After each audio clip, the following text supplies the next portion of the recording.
I began dancing at age 3, and I had been dancing my entire life up until the point of about 27, when I first started experiencing not just back pain and symptoms, but symptoms that were so bad, and back pain that was so bad that it actually interrupted my dance career. I think that's what was so shocking to me, is that I was used to feeling pain.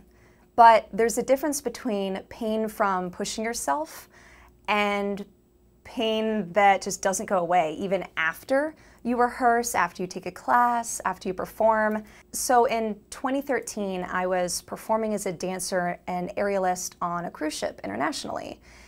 And the whole rehearsal process, I was feeling just a lot of tightness and spasms in my back, and a lot of symptoms were starting to build up really quickly. And that had never happened to me before. I mean, I had performed entire 9-month, very complex, high-energy shows without ever missing a show for any reason. And then suddenly, just in this rehearsal build-up process, my pain would be so bad that after one of the performances on opening night, I was doing the routine and, you know, high kicks to my face, my skill set that I had developed over years, you know, just this twinge of back pain in my low back, just absolutely gripping.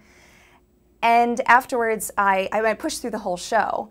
But when I got back to my cabin, the rooms where dancers live on the ship, I suddenly felt just this overwhelming sense of pain, but not just in my low back, it flooded everywhere, like literally to my scalp, down to my toes.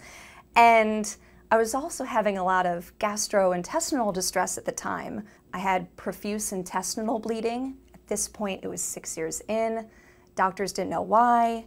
I had multiple colonoscopies and endoscopies and trying to figure out if it could be colon cancer like my dad had, which obviously was a huge thing that scared me because he died of colon cancer. And as soon as he did, I started having these colon symptoms. So I thought it must be genetic, something must be wrong, and they're not finding what's wrong.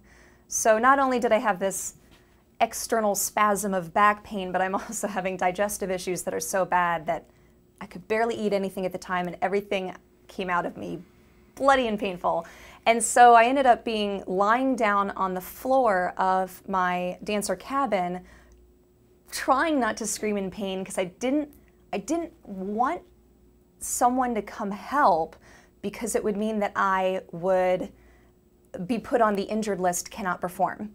If any doctor had seen me on the ship, they would have said, well, you can't perform, and I would have, that's bad. As a dancer, it's almost like a, how dare you let yourself get injured? Or it doesn't matter if you're injured, you just have to push through.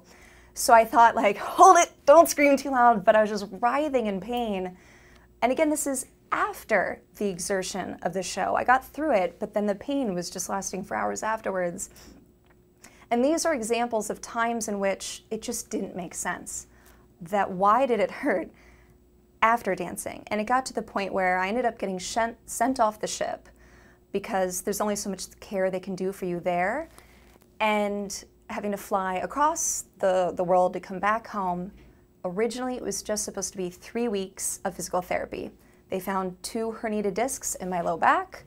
3 weeks of physical therapy, you should be back up and running. Well, 3 weeks turned into 2 years, 20 healthcare providers of nearly every specialty, the amount of alternative medicine options that I was doing, as well as following the standard care that I was being told to do. And for whatever reason, everything just got worse. It didn't even stay the same, it just plummeted.